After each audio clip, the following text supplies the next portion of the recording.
What if I told you one of the most technically gifted bands of the 80s was destroyed because nobody could look past the singer's plastic bra? They had the drummer that Frank Zappa, the most demanding band leader in rock history, called a genius. They had a guitarist who could shred harder than half the guys in the Sunset Strip. They had the chops to play complex jazz fusion that would make Rush sweat. But the record label didn't want chops. They wanted neon, hairspray. They wanted a video that would make teenagers stop chewing their gum and actually stare at the screen. Here's how Missing Persons went from mental hopscotch to mental breakdown. To understand why this situation was so messed up, you have to look at who these guys actually were. We're not talking about three dudes who learned 3 chords in a garage in Ohio. We're talking about solid players, the 1% of the 1% of musicians in terms of skill. Terry Bozzio was not just a drummer. In the late 70s, he was the drummer, the guy who successfully auditioned for Frank Zappa. Do you know what a Zappa audition was like? It was a humiliation ritual. Zappa would put impossible sheet music in front of you, black pages filled with notes so dense they looked like an ant colony died on the paper, and they'd tell you to play it perfectly on the first try. And Terry Bozzio owned it. Like Steve Vai would transcribe later, which would also get him the Zappa gig. Terry played the Black Page, a piece of music written specifically to break drummers. And he toured with Zappa, became a legend in the musician community. He was the guy who treated drums like a melodic instrument, hitting tuned toms and rototoms with the precision of a surgeon. Total musician's musician. And then there was Warren Cucurullo, another Zappa alum, a guitarist from New York who was so obsessed with Zappa he tracked him down and basically forced his way into the band by being undeniable. These guys were heavyweights. They were used to playing in 7/8 and even more complex time signatures and polyrhythms that would make a casual listener have a seizure. And then there was Dale. Dale Consalvi was working at the Playboy Club in Boston. She met Frank Zappa, and Zappa, being Zappa, saw something in her weird, squeaky, distinctive voice. He put her on the Joe's Garage album. She wasn't a virtuoso in the way Terry and Warren were, but she was definitely a presence, a character. And Terry fell for her hard. They got married in 1979. And this is where the trouble actually started. You have the virtuoso drummer and the charismatic, untrained singer. Classic setup for disaster.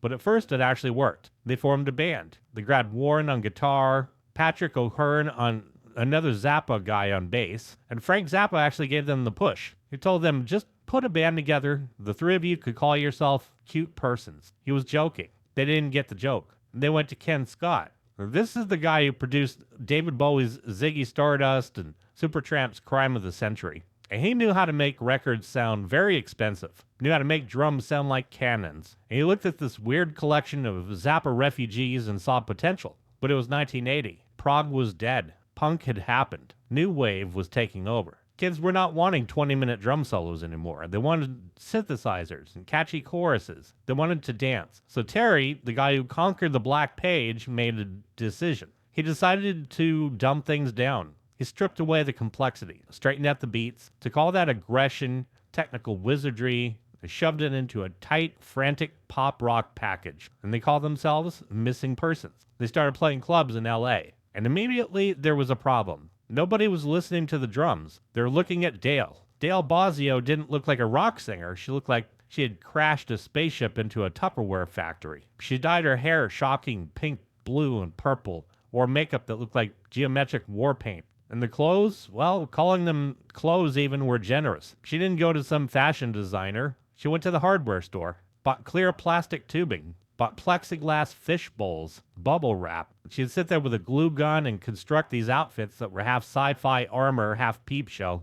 She'd walk out on stage wearing basically a clear plastic bikini with Christmas lights wrapped around her legs. It was shocking for the time, totally provocative. It was exactly what the burgeoning MTV generation wanted. And the label, Capitol Records, saw this and saw dollar signs. They didn't care that Terry Bozzio was inventing a new way of playing drums, stacking rototoms and chinas in a massive architectural setup that looked like a chrome city. They didn't care that Warren was playing some of the most inventive guitar riffs of the decade, using a Carvin amp and a pedal board that looked like NASA mission control. They cared about the girl in the front who was hot and weird, and they pushed the image hard.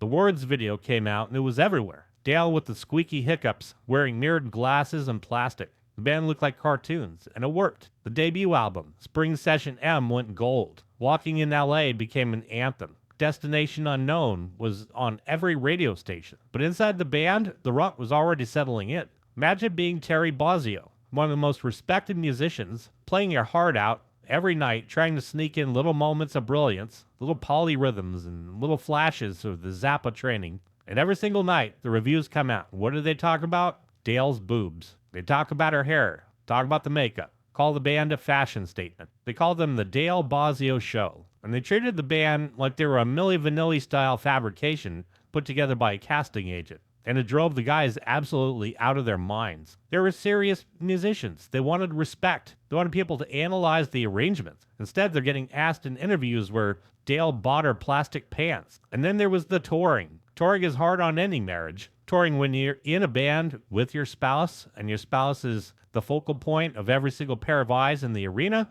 that's kind of a nightmare. Terry, after all, was the band leader. He wrote the songs, he arranged the music, he was the boss, but Dale was the star. And that power dynamic is a ticking time bomb. Terry would try to direct the show, try to keep the music tight, and Dale was being Dale. She was the face of the band, the one that the fans were screaming for. So the jealousy started creeping in. Not just professional jealousy, but personal. The lines between husband and wife and drummer and singer dissolved. If they had a fight about the laundry at home, it came on stage with them. Terry yelled at her about a miscue during a sound check. He was sleeping on the couch on the bus. It came to a head at the S Festival in '83. This was the big one. Steve Wozniak, the Apple guy, threw a massive festival in California. Hundreds of thousands of people. Van Halen was there. The Clash. Heavy hitters. Missing Persons walked out on stage. The sun was beating down. It was 95 degrees in the shade, and there was no shade. And out comes Dale. He's wearing something that looks like a sci-fi bathing suit made of total transparencies. Warren's wearing a jumpsuit that looks like tinfoil. Terry's behind a drum kit that is so big you could barely see him.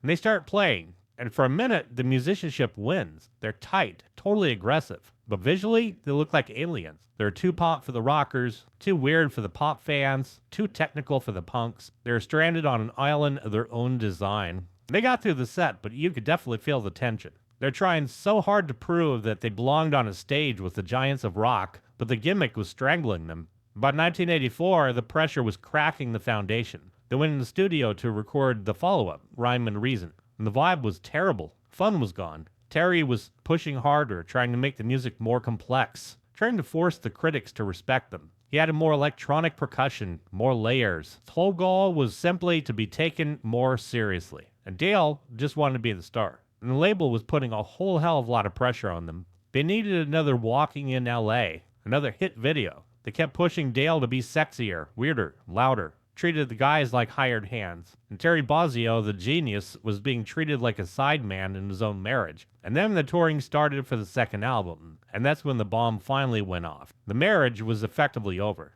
They were still legally married, still living together on the bus, but they could not stand one another. Every show was a battle. Terry would be back there pounding the hell out of his drums, taking out his aggression on the skins, staring at the back of his wife's head, wondering how it all came to this. Here's a dude who compromised his musical integrity to make pop music. He had worn the goofy clothes, played the game, and what did he get? A failing marriage and a reputation as that guy in the Weird Chicks band. And the breaking point did not happen with a bang. It happened with a slow, agonizing suffocation. They released a third album, Color in Your Life, in '86. By then, nobody cared anymore, or the new wave moment had passed. Hair metal was now the new game in town. Bon Jovi was all over the radio. Missing Persons looked like a relic from 3 years ago. And then that tour. The tour for Color in Your Life was a death march. The venues were now smaller. Crowds were thinner. The money was drying up. And the fighting was just constant. It wasn't about music anymore. It was about everything. Money, credit, attention. One night, after a show where the energy was particularly toxic, the reality set in. They could not do this anymore. Or they couldn't fake it. The chemistry that made them interesting, the tension between the high art of the music and the trash art of the image had turned into poison. Terry Bozzio had enough. He looked at the situation, the plastic outfits, the hairspray, and the dwindling crowds, looked at the woman he had married, who was now a stranger to him, realized he had spent 5 years building a cage for himself. Dude just wanted to play, wanted to be challenged, needed to sweat over those difficult time signatures again in complex arrangements. So he didn't want to be a pop star's husband. They canceled the rest of the gigs, no big press conference or farewell tour, no tearful goodbye to the fans. Terry and Dale filed for divorce. The band broke up the same day. And Terry walked away, went back to doing what he was born to do, started playing with Jeff Beck, started doing solo drum clinics where he played massive orchestral pieces on a kit the size of a house, grew his hair long, ditched the new wave makeup, and reclaimed his status as a drum god. Morin went on to join Duran Duran, made millions writing hits like Ordinary World. Dale, in the meantime, tried to keep the missing person's name alive, touring solo with hired guns, playing the old hits in clubs to people who remembered the plastic pants. But the band, the real band, the unit that combined Zappa-level genius with MTV gloss, was over. It died the moment the image became more important than the beat. And it died because the virtuoso drummer tried to fit into a pop star's world, and he just wasn't digging it. The friction burned the whole thing to the ground. To top it all off, the legacy of one of the most technically proficient groups of that decade is now just a footnote about a lady who wore a fishbowl as a hat. Like, subscribe. Thank you.